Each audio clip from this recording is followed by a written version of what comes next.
நேரு யுவகேந்திரா அமைப்பு சார்பில் வாக்காளர் விழிப்புணர்வு பேரணி நடைபெற்றது.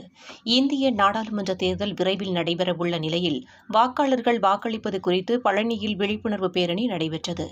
மத்திய இளைஞர் நலன் மற்றும் விளையாட்டுத்துறை அமைச்சகத்தின் நேரு யுவகேந்திரா அமைப்பு சார்பில் தேர்தல் வாக்குகள் குறித்த விழிப்புணர்வு பேரணி நடைபெற்றது.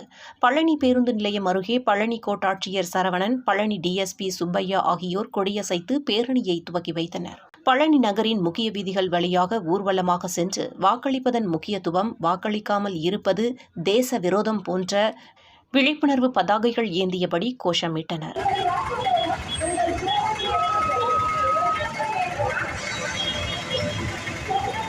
இந்த பேரணியில் மாவட்ட இளையோர் அலுவலர் சரண் கோபால் தலைமையில் நடைபெற்ற பேரணியில் பழனி வட்டாட்சியர் சக்திவேலன், கல்லூரி மாணவ மாணவிகள், தன்னார்வலர்கள், வருவாய்த்துறை அதிகாரிகள் மற்றும் நகராட்சி அதிகாரிகள் உட்பட 100க்கும் மேற்பட்டோர் கலந்து கொண்டனர்.